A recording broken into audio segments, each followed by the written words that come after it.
What? Oh, the mics won't work because we're on my phone and they're not connected to the phone. Perfect. I'm taking this off. Mm-hmm.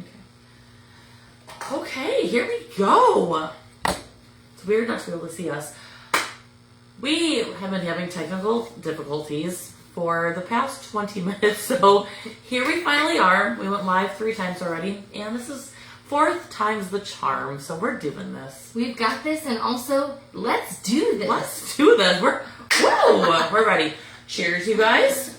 Here's our usual cheers.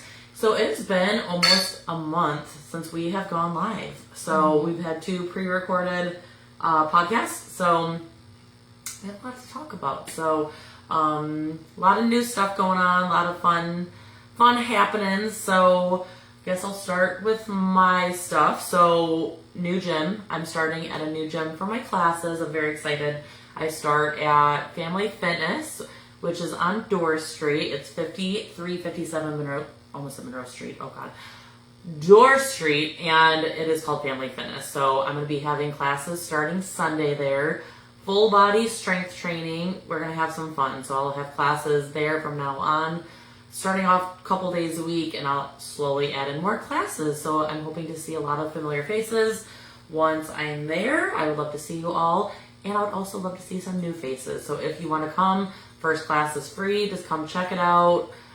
I love classes. I love coaching classes. So I would love for more people to come. So open invite to everyone. It's all fitness levels as well. Kids work out for free with a parent, 1 kid per parent, if they're able to stay with you and work out the whole time. So that's my news. What's going on with you, Ash? Oh, before we move on. Yeah. Did you mention that their first class is free? I did, but I will mention it again. It is free your first visit. So yes. First time. If you've ever been to my classes before, if you've followed me over the years, I'm sorry, you're not getting the class. But if you never went to Alpha where I was before and now you're going to come to this new gym, it will be free for your first class. So I will say I have never been a fitness person, and because you gave me a free class and I came and it was so fun is why I started coming back. See? Thank you. Thank you, Ashley.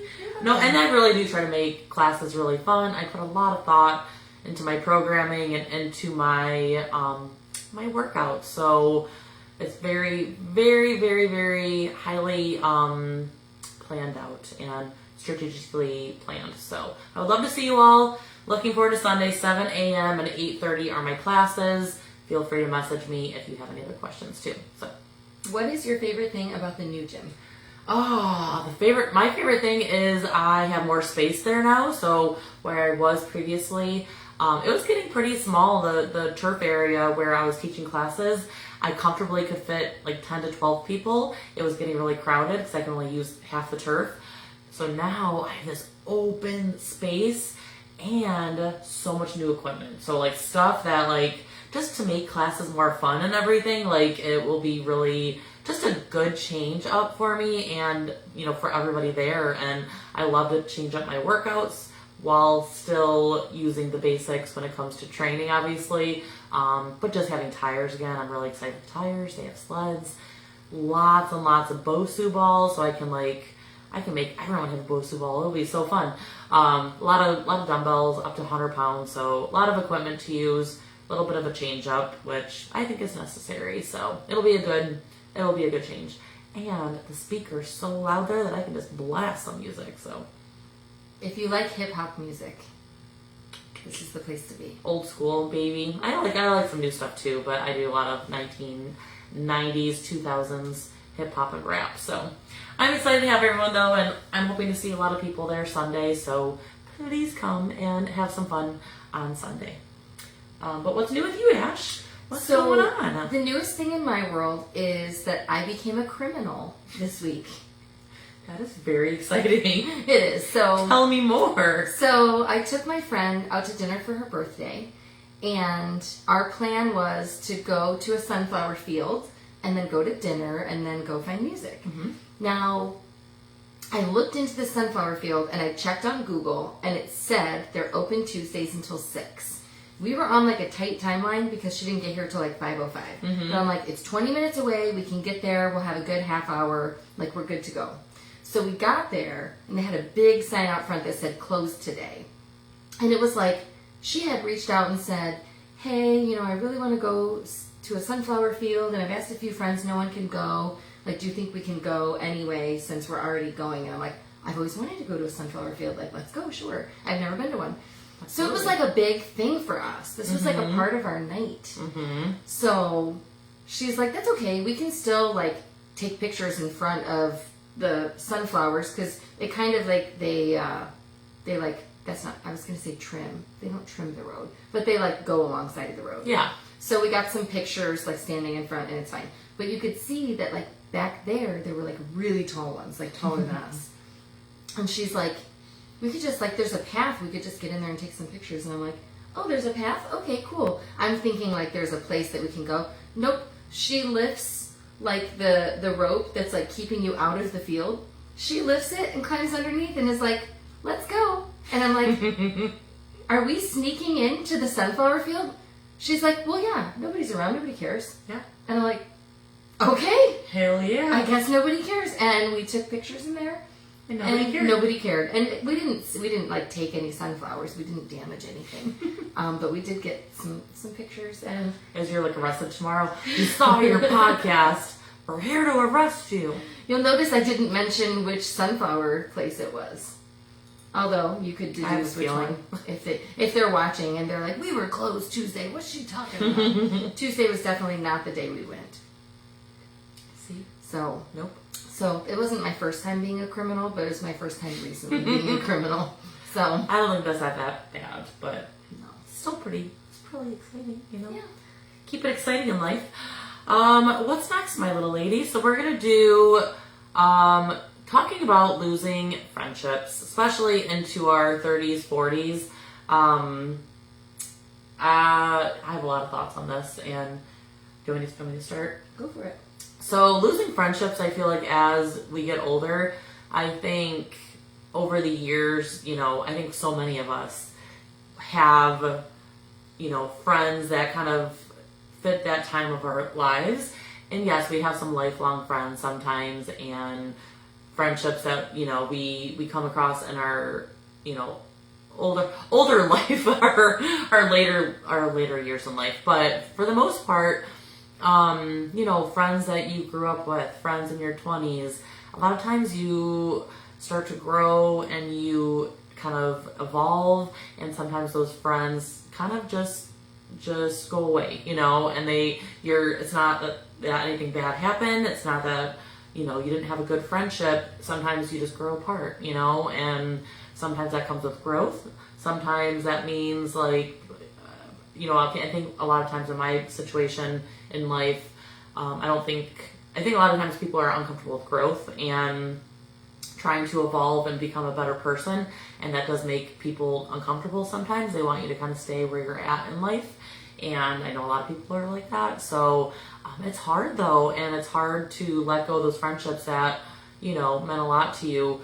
But sometimes if they're draining you, if there's a lot of negativity, if there's, you know, you don't have that same friendship that you used to have, it's okay to lose those friendships, and it's okay to, you know, not feel bad for that. I guess, you know, as you get older, it's about trying to find those true friendships that you're, you know, you feel so supportive and loved and cared for, and you're, you know, being cheered on, and even on your bad days, you keep going because of these amazing friends that you have and family and, you know, relationships. So, you know, for me, it's growth. Sometimes you lose some friendship in life, and that's okay. But what do you think, Ash? I've lost friendships.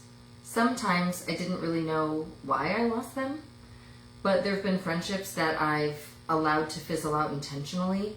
And so I wonder, like, those other friendships that I lost, did they let it fizzle out intentionally? Was there something about me, you know, that maybe I didn't fit into their life anymore, or maybe things weren't in alignment? And I used to take it very personally because, you know, I don't have lifelong friends. I have friends I've had for 20 years, but the people I was friends with in elementary school all got into different stuff than me in high school, and we drifted apart in high school. And then I went away to college, and so I kind of left my high school friends behind. And it's just been, you know, then I left college, I was in Columbus, and I came back home, and I kind of left my college friends behind. And I have friends that I've had since I returned home from college, so last 20 years. But I don't have that like person who's known you since first grade, other than like my sisters and my parents, you know. Mm-hmm. And so, but there have been friendships that I've left behind because maybe when we met, we were both in the same place, and I have really grown and learned a lot, and I really strive to be a better person every day. And some people don't do that. Some people, 7, 8 years later, are still making the same mistakes over and over. They're not learning from the mistakes. They're not growing. And it's like you want to be there to support them and you want to help them. But there comes a point that it feels like you're beating a dead horse or you're talking to a wall. And you realize, like, I'm not actually adding value to this person's life. Mm-hmm. And they're not adding value to my life. And so this is just not someone, we were there for each other in a season, and that season's over. And, you can grieve it. Some of them I grieve, some of them I don't. And you just kind of move forward. Yeah, and that's okay. It's sad sometimes, but other times you're like, it was for the best. Yeah, I do have one friend that I lost basically she got a boyfriend and ghosted me. And she was my best friend, and we had been friends for like a couple years, and so that was really hard. And I still think about that one. And it's just one of those, some people don't have room for more than one person in their life. And I won't do that to you ever. Don't worry. It will not be happening. I'm not worried about And you would never do that to me either. I know that would never happen. You would have already ghosted me by now, if that were correct. the case. That is correct. So, because we're past, you and Kyle are past, oh sorry, I don't know if ghosted. It's okay. No, But you're past 1 month, and I was Yeah. ghosted by a month. So, it was like real fast. 1 month. It was like 3 to 4 weeks, and She's like, see ya, I don't need you anymore. Peace out. I That's so guess sad. I'll never hear from you again. It's fine. Okay, bye. Good See ya. luck. How do you feel about apologies years later from friendships, from, really anyone? So I've been on both ends of this. So I had somebody that I was friends with for years. We worked together. And then I ended up working with her husband in a different scenario. And nothing happened or anything like that. But she developed like this disdain toward me that I knew was not deserved, but she felt was deserved, and things just got really weird, and he ended up leaving the job, and it was one of those things where I just never had any closure. And I was like, we were friends, like I threw her a bachelorette party, like I don't know what happened. I tried to talk about it, she couldn't talk about it. It just was really weird. And I just ended up deleting her from everything. And a few years later, just a few months ago, she messaged me out of the blue and said, I just wanted to apologize for how I treated you back then. And, I was going through my own stuff and I put it on you, and that wasn't fair to you, and you didn't do anything wrong. And I hope that you're doing well. And it brought me so much peace and so much closure. And so then I had a friend that I had cut things off because I had been mad about things. And Eric, who I can see is watching right now, Eric said, remember how much healing it brought to you when your friend, your former friend, reached out and apologized? Like, I bet it'd be really meaningful to her if you did that. And so I reached out to this girl just a few weeks ago and said, like, hey, way back when, I shouldn't have stopped being your friend, and this is where I was at, and I was holding things against you that weren't your fault, and I just wanted to say I'm sorry. And she handled it so gracefully and said, like, hey, it was a messy situation for everyone, and we were all doing our best, and like, all good, and at least we're in a good place now. And she and I don't like talk all the time or anything, but our kids are in school together, we see each other a lot, and so it just like brings so much healing to me, like, to have that. Then I had another person just a month or two ago, somebody reached out, and we had stopped being friends because of like some other people drama that she was just kind of like in the circle. And she had reached out and apologized just for kind of like cutting me out or not like giving me a shot or hearing my side or whatever, and we've reconnected and we are actually friends again and like hanging out and spending time. And so for me, like, I think those conversations can be really difficult. Yeah. But even if it doesn't bring reconciliation, it can bring so much healing. So like if you wronged somebody 10 years ago or 20 years ago, like you can reach out and be like, hey, I was a dick, I'm sorry. Or hey, I'm not justifying, I'm just explaining like I was in a shitty spot or whatever. Like you can do that. Because I know how much healing it brought to me, the couple people who have done that, which is why I was like, you know what, I'm going to do that for that person that I feel like I wronged too. Yeah. That's happened quite a few times in the past, I would say 1 to 2 years, you know, friendships that just ended very abruptly. And, you know, a lot of workplaces that I've like left from just, you know, for whatever reason, any office that I've left, any place that I leave from, it's like crash and burn bridges. It's, you know, I try to leave amicably, and, you know, I'm very, very open about this. It is what it is. And, you know, wish everyone nothing but the best. And it's like we hate Laura. And so it's, you know, it makes me sad, obviously, but at the same time, it's like, I know that's not on me, and, you know, I just have to walk away with my head held high. But it is nice, you know, years later to kind of reconnect and be like, you know, we're good, let's squash this shit and just like move on. And I do not like bad blood, I don't like bad energy, like, I just feel like that's like bad karma, bad juju. Like, even if, you know, for whatever reason it happened, you know, a lot of times people are dealing with stuff internally that, you know, it just makes them just do certain things or say certain things. And, you know, we all have our shit, and sometimes just squashing those situations where you just don't feel good about and you just want to move on with your life, like, squash that shit any way that you can. Even if you're just like, I wish you nothing but the best, even if you don't become friends again, you know, I think that really does go a lot, you know, goes very far in life for you and your well-being and your mental state. Like, I personally don't want to walk around with a million grudges and, you know, negative feelings on people. Like, that just doesn't feel good to me. So even just squashing certain situations just feels good, you know. But yeah, I definitely apologize. I mean, if someone comes at me years later with an apology, I'm absolutely going to listen, and I'm not going to be like, go away forever. Like, no, I'm going to listen, and let's have a conversation. Let's go have some coffee or a drink or whatever, and like, let's talk about this, you know? Can I share a story of when there was no apology, but it was a very bad ending, and then we got past it? So I was dating this guy, and we only dated like a month and a half. And he was like super like avoidant attachment, and I was super anxious attachment. He actually taught me about attachment styles, and he said he wasn't avoidant anymore. He totally was. But our relationship ended with a big screaming match at a bar, and he was my ride, and I stormed out, and I was outside crying, and I had to Uber home, and it was like so dramatic, and I'm like, what a bleepity bleepity bleep. Because, and I don't fight, and it takes a lot to get me to like a point of screaming. Yeah. But when somebody's like attacking your character and like these things about you, like, and they're not listening and they're saying they're smarter than you and all these things. So, blow up match. So, and then I ran into him somewhere, and he was a dick to me and whatever.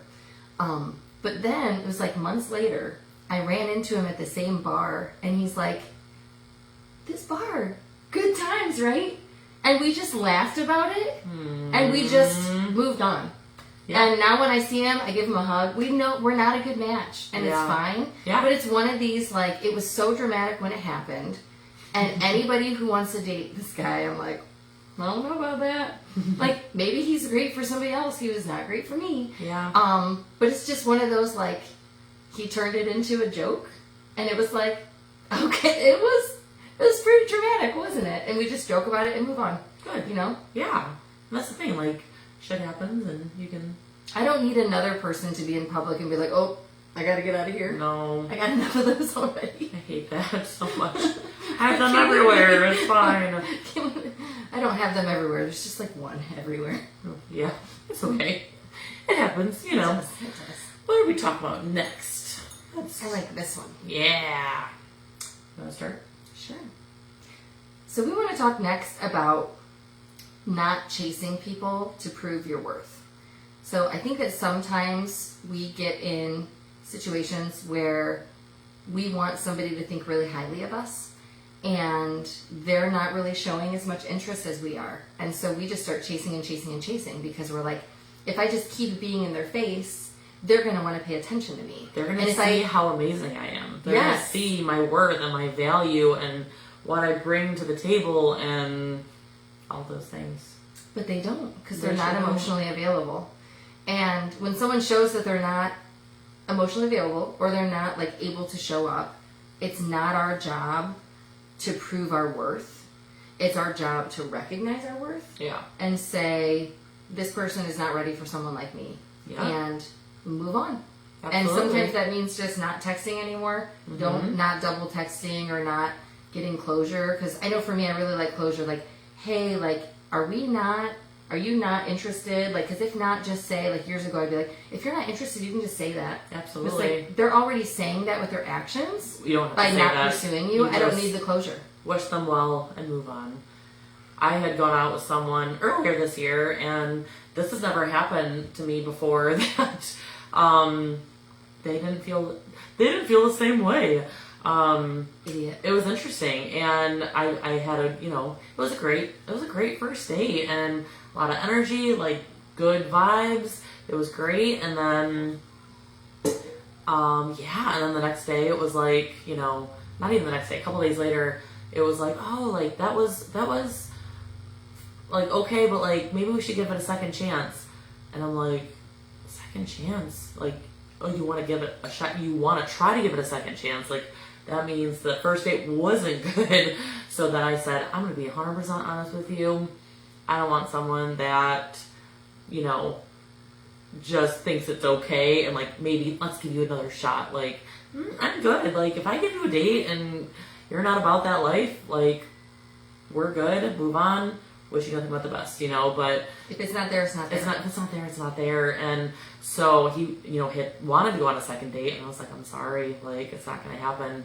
Wish you nothing but the best, and that was it. So I think just knowing your worth and knowing what you bring to the table, and knowing what you're looking for, making sure that you stay true to yourself and not lower your standards because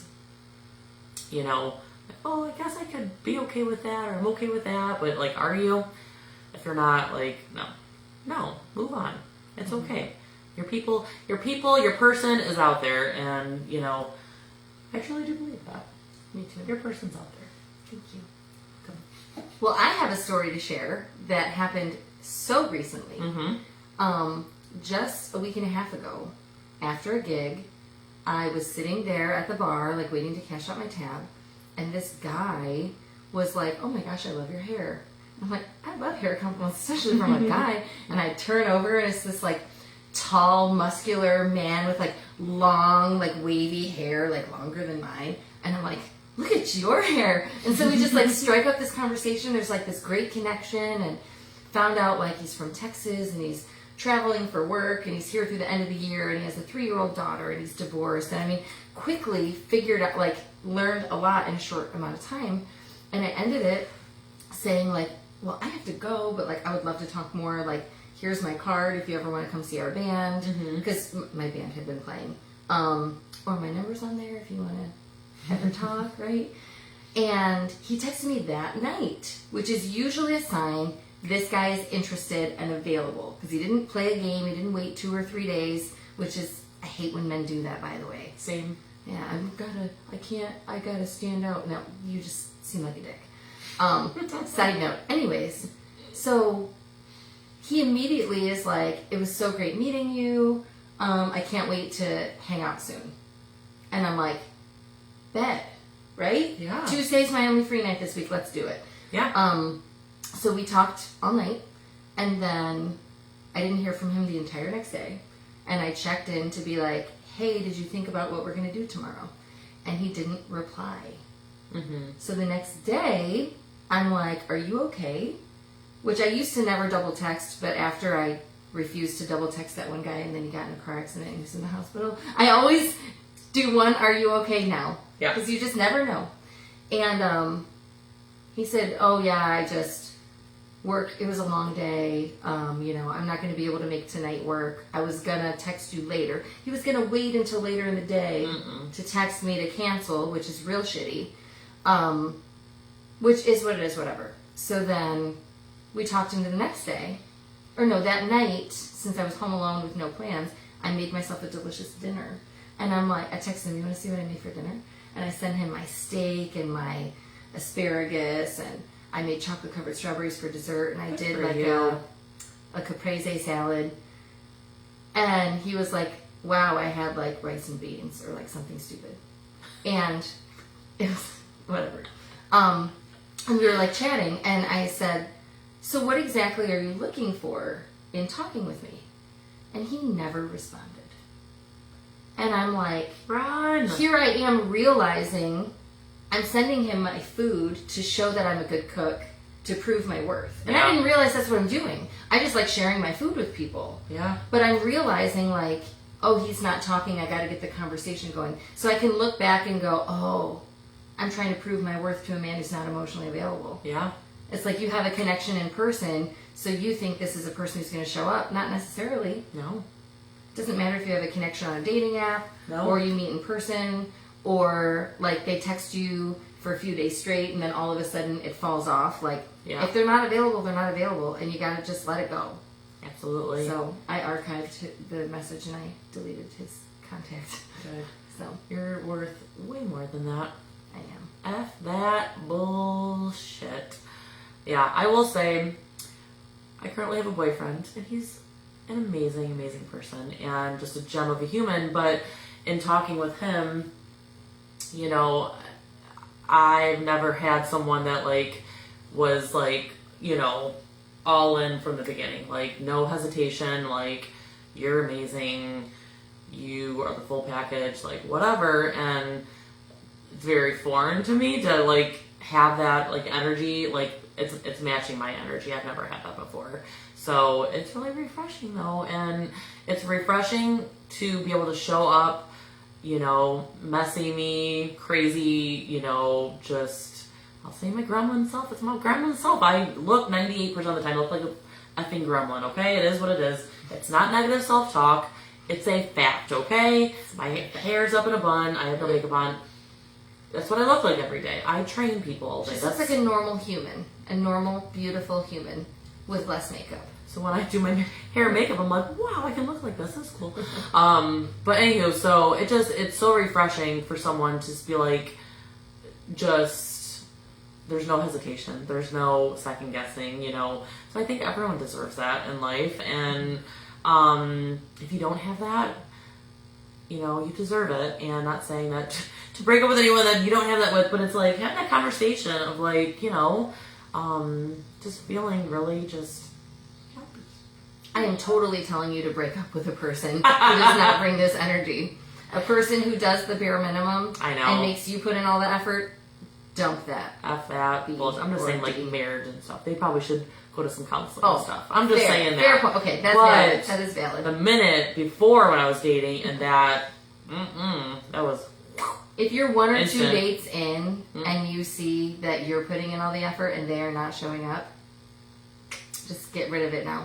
And we always talk about the energy shift, and that is a real thing. And I'm just not about that life. And you know, I think when it comes to not chasing people, I think a lot of times too, it comes down to how do you feel around that person. Like, I feel like chaos and like the butterflies, and you're kind of up and down all the time, and you're kind of in fight or flight mode, and you're like, ooh, what does this mean? What is this? If you're constantly questioning things, once again, fuck that. Like, it's just be consistent. Relationships, calm, steady, pretty, I don't even say boring, because it's not boring, because it's amazing, but Stable. crazy relationships where you feel chaotic and it's like this, and the ups are real up and the downs are real down. That's not healthy. And not saying that those people are chasing people. You're not trying to prove, but a lot of times you are trying to prove yourself because you're like, want me again, I'm attractive, I'm this, I'm that, like I have so much to offer to this person, and they don't see it, or, this is really sad. I want everyone to be happy in life. That's all. I think sometimes people are trying to prove to themselves that they can withstand this. Mm-hmm. They say, oh, it's not that bad. Or, well, they're not a bad person. Like, sure, they don't actually meet my emotional needs, and I'm like trying to fill that void everywhere else. But they're a nice guy. They're not, like, they're nice. Yeah. And so, like, I should stay. And so it's like this guilt-driven, so my friend Wendy, she's a therapist, and she's amazing. And she calls it, like, the well syndrome. She's like, well, he doesn't hit me. Well, he doesn't cheat on me. And it's kind of like diminishing your own needs because they're not that bad. Mm-hmm. And so we try to be like, well, as long as I can tolerate this, I'm just going to keep doing it. But then it becomes a test of willpower. It's almost like a comfort zone thing too. Like it's really scary to jump out of that comfort zone of life and this little safe, not even a safe bubble, but like this little bubble of life where you just want to stay in that and change. And breakups are hard. I literally posted a TikTok about that today. Really? Yes. Weird. It was like, I don't do TikTok. I know. It was like, send it to me. I was talking about, I'll send it to you. But I was basically talking about how, like, we stay in situations where we're not thriving because change is scary. Mm-hmm. And to change paths, whether it's a new job or leaving that relationship or pursuing a hobby that you've always dreamt of or whatever, it's scary and you don't know how it's going to go. Mm-hmm. So it's easier to just not do it. And it's easier to say, well, what I'm doing is, like, good enough. Or who I'm with, like, they're fine. Yeah. I know of, I don't know her personally, but I know of someone who her husband cheats on her all the time. And she knows it. But she's like, well, we've got kids together and he pays the bills and, I don't really like being around him that much anyway. So if he's gone, like, who cares? And I'm just like, oh my gosh, you deserve so much more than that. Think of how much better life can be. Life could be so amazing. Just by yourself. Yeah. So that makes me sad, but that's life. All right, what's next thing, little lady? Let's do this. So you shared with me. This is a good one. You shared with me a reel from Instagram that shared a statistic. I did not fact check it. I don't know if this is true, but according to it's on the internet, so it has to be. It's on the internet. But it said that women over the age of 35 have a 78% chance of ending up with a younger man because younger men tend to be more emotionally available. And so we wanted to talk about this because we don't know if we agree with that. Overall, that probably is okay. Let's dive into this. So in almost 3 years of me dating and such, I haven't dated a shit ton. But what I've done, I've dated. I'm 40. I've dated some couple 30 to like 34-year-olds. I've also dated a little bit older, the oldest being 50. They are all pretty emotionally immature or emotionally not available, and that was just my personal experience, and I think in any situation it doesn't matter, stat wise, like there's probably some really, really emotionally available younger guys, but there's also probably some emotionally available older guys. I think the issue as we get older, divorce is happening, kids, there's a little bit of baggage, there's some, a little bit of, I don't even want to say PTSD, but like a little bit of like trauma, a little bit of, trust issues. Trust issues are huge. So I feel like if you have, some trust issues going into dating and a relationship, usually that indicates to me that you just haven't taken enough time to be single. So if I recognize that in someone that I'd be dating, and they're just talking a lot about things of the past and that kind of stuff, to me, that kind of shows like, ooh, you got a little bit of healing to do, So for those situations, therapy and just kind of diving into yourself and being alone. But I don't know how I feel about that stat. I feel like they're usually less like jaded a lot of times. What do you think? I disagree with the stat because there are only 2 guys I've dated as a boyfriend for over a month that were younger than me, and they were both 2 years younger than me. And both of them were long-term relationships. One was my ex-husband, and we were together 10 years, and one was a boyfriend I was with for a year. But outside of that, anyone that I've dated younger has been a month or less. Okay. Because they don't show up and they're not consistent, and they play these little games of, a lot of games. I'm going to pull back so that she chases me, which I will not do. Yeah. I will just go, hey, it seems like you've pulled back and you're not really interested. So, like, best of luck. Like, I'll just call it out. And every single every single guy I've dated, even if we only went on 2 or 3 dates, where they have shown up and been consistent and communicated, they have always been older than me. Or at least my age. Yeah. I'm 41. They have always been, like, 30, 39. Well, that's still younger, but 39 or older. And so... To me, that's not, like, younger, though. No. I'm thinking, like, 30 to 35. Yeah. Yeah. Or younger. Because the ones in their 20s, they go, age is just a number. We're like, is it, though? Because I feel like... 20s is a little... This is a side note. I went on a date with a guy once who was... I didn't find out his age right away. And he was... I was 30... No, I was 40, and he was 23. Holy shit! So we had nothing in common. We went on one date. We had nothing in common, and he wanted to go on a second date, which I was surprised because why? We have nothing to talk about. And I actually sent him a picture of my niece who was 19.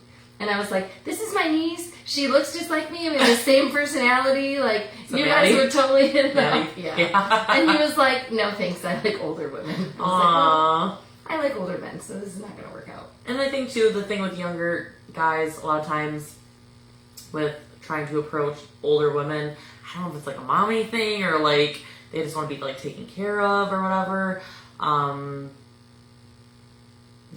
I just see a 21-year-old, and I'm like... You're like my kid. I mean... I'm not getting that vibe. I get, like... That's like my nieces and my nephews, like, ages, too. I'm like, this is weird. I'm like, you should date one of my nieces, is how I feel. I will say, too... I hate to talk about my boyfriend again, sorry. Hey, Kyle. Talk about him all day. But no, we're the same age. We're both 40, and I find that incredibly refreshing, to be honest with you. I think he might be the first one that I've dated that is actually, like, my age, like, exactly.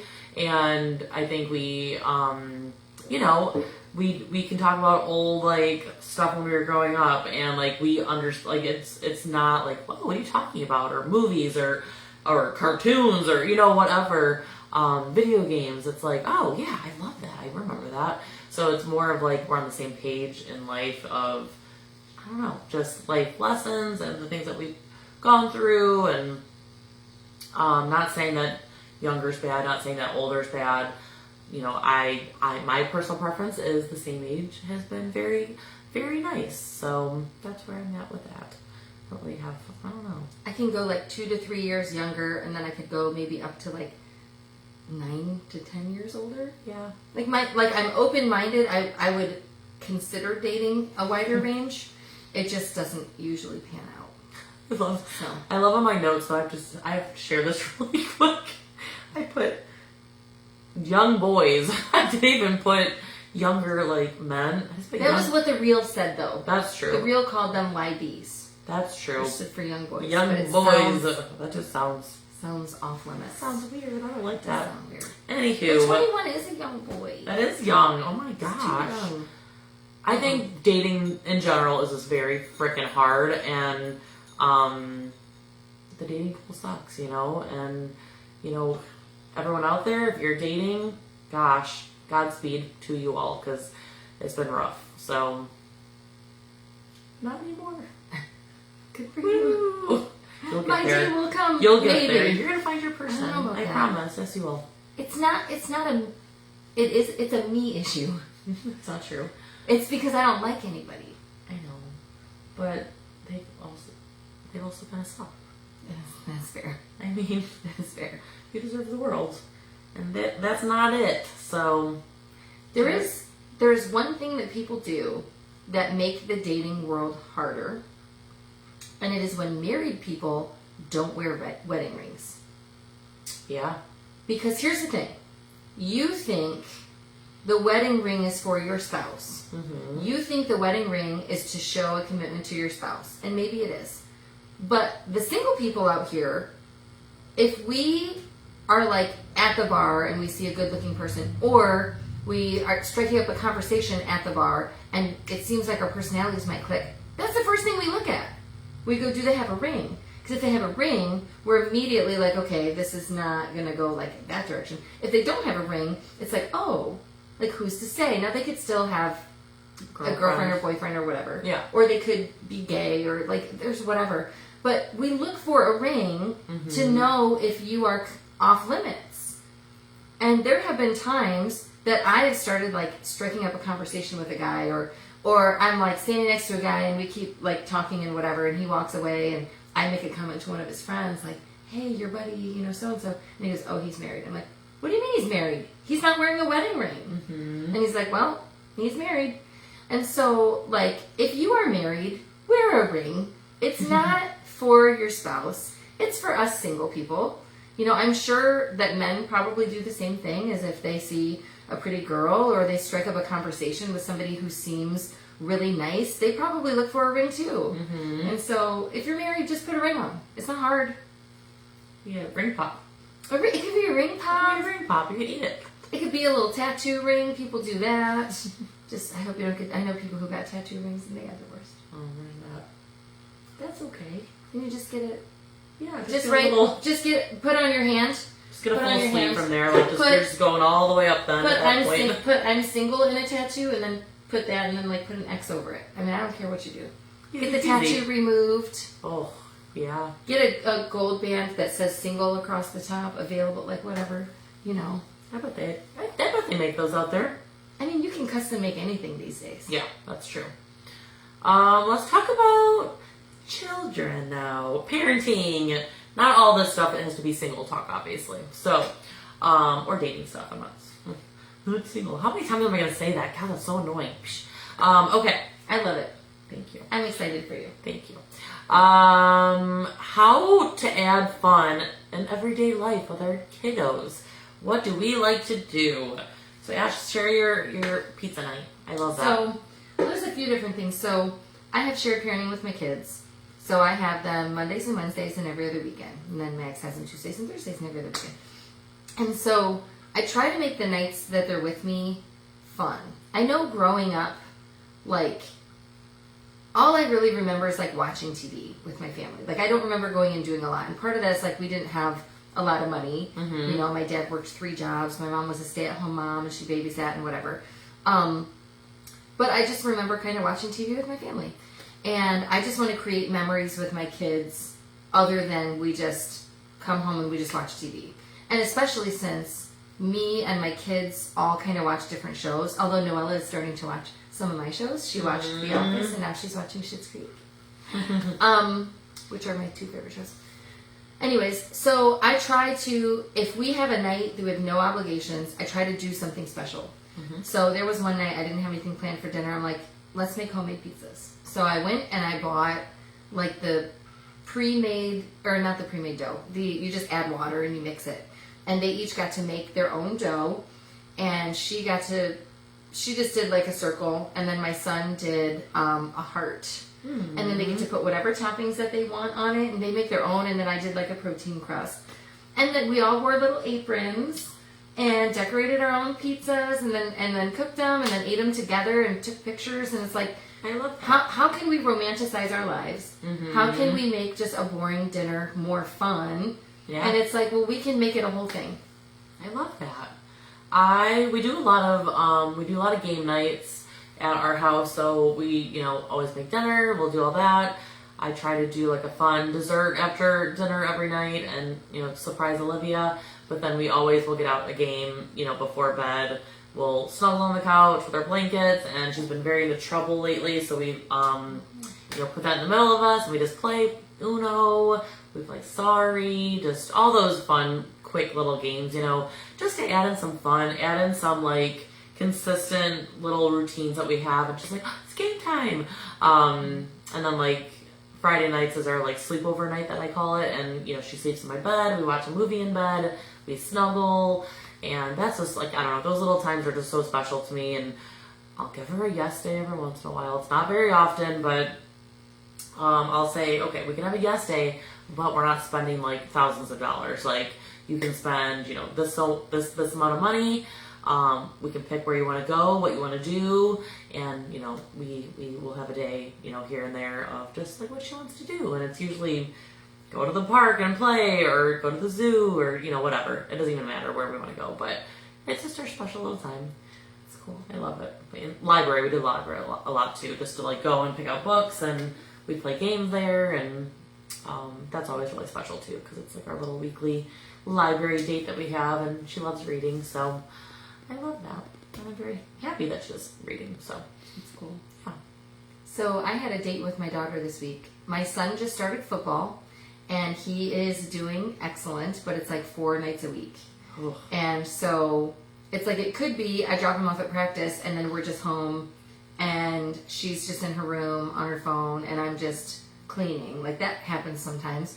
But it was like, I had a friend who was a musician, and her band was playing, and it was also her birthday. And so I'm like, well, we could go do that while he's at practice. But also, I know my daughter doesn't actually like that. But, like, I want to show up for my friend, but I also want to show up for my daughter. So I'm like, we're going to have a date. Mm-hmm. We're going to go have dinner. And I found this Jenga game. It's called Girls Night Out. And I got it at a garage sale last week for 25 cents. And each little Jenga piece has a question on it. And it's a get to know you question. And most of them are about boys and dating and kissing, which she's like barely dated and she hasn't kissed a boy or anything.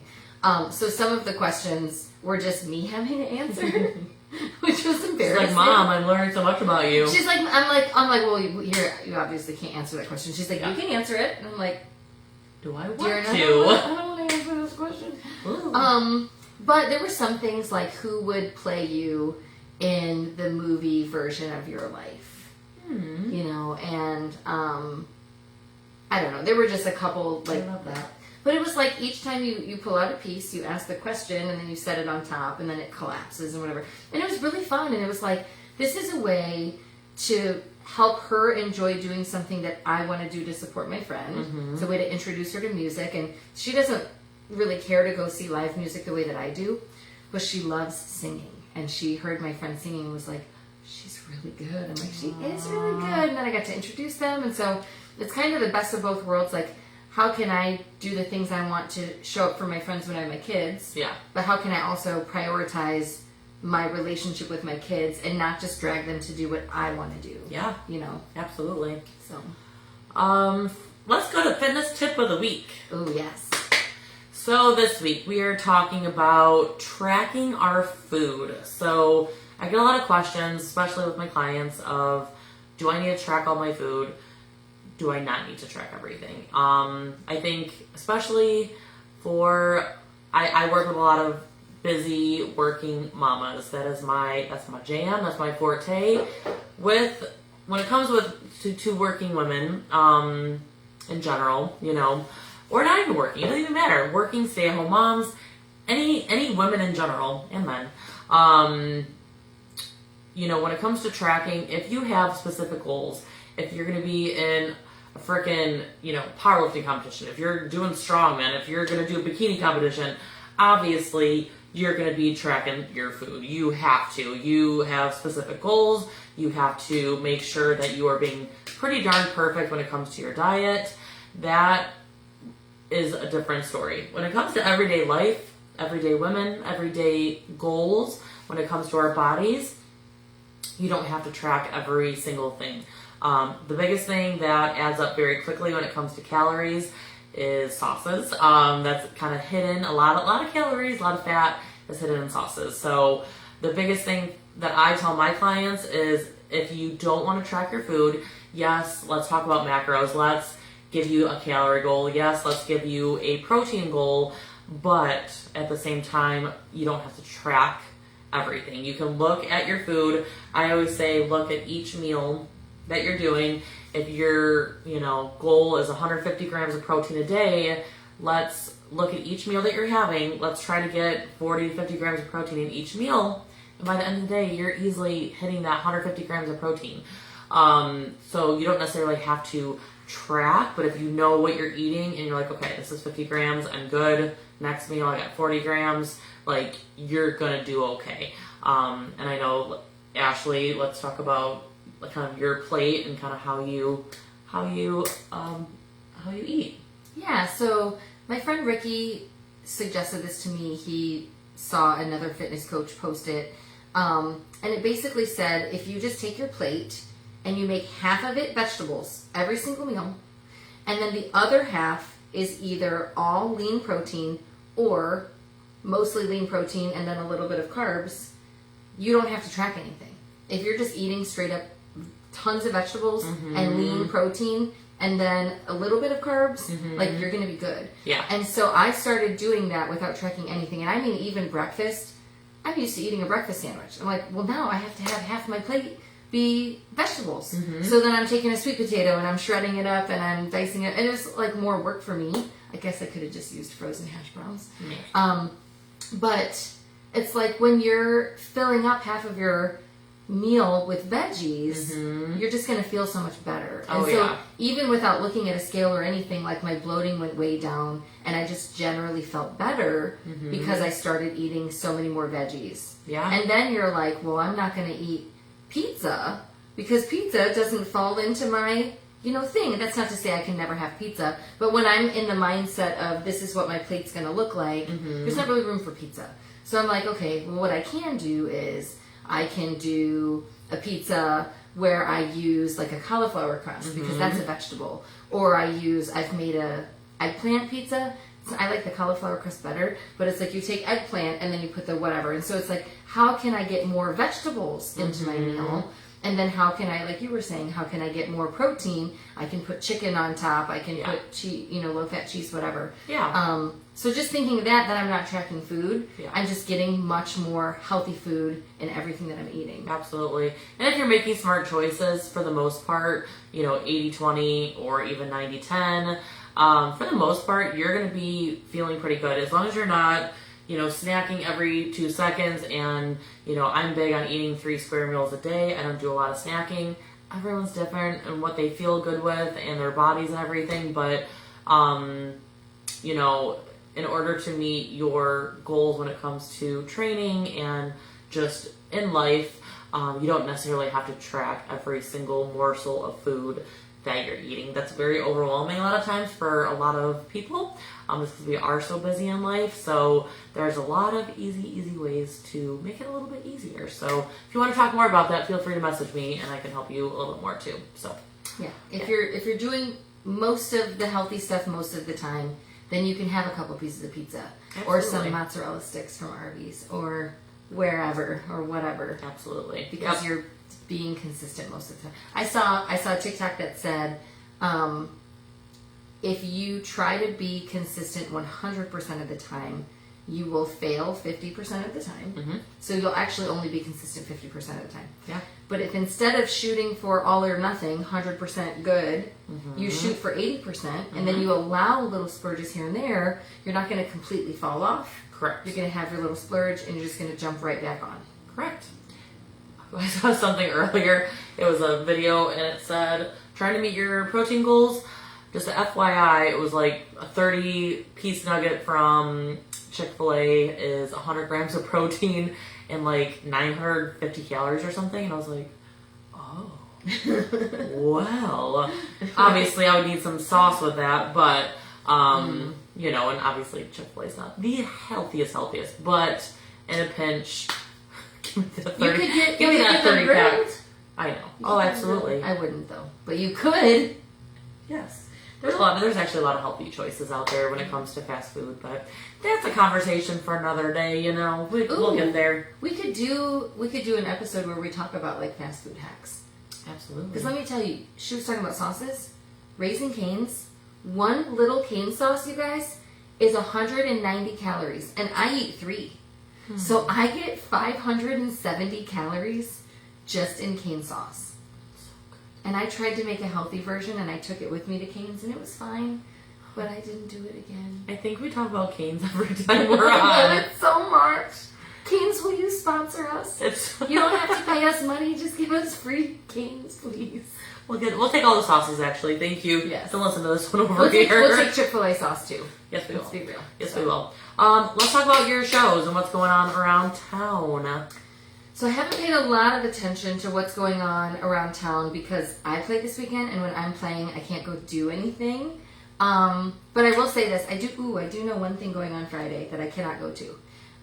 The band Phoenix, my good friends Mark and Cynthia, they're playing at Party in the Park, and they're opening for Greggy and the Jets, which is an Elton John cover band. I love that. Is that Friday? Yeah, it's Friday. Aww. Downtown. I cannot go because my country band North of Nashville is playing Togany Fest, which is in Tintagany, Ohio. It's down by BG. And it's their once a year festival, and they wanted to have a country night this year. That'll be fun. So we'll be there Friday from 8 to 11. And then Saturday, Pop's Garage, my dance party band, is playing a 90s party.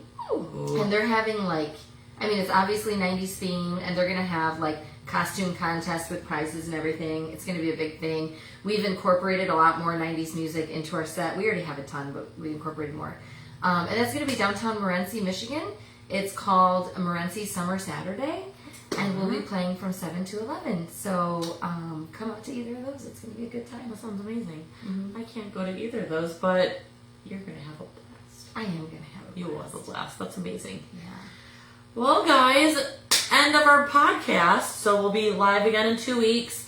If there's any subjects you guys want us to talk about, anything at all, message us. We would love your feedback. And if there's anything that you just want us to talk about or, get some answers on, let us know. Thank you for watching. We appreciate you guys, and we'll see you in a couple weeks. Bye. Bye.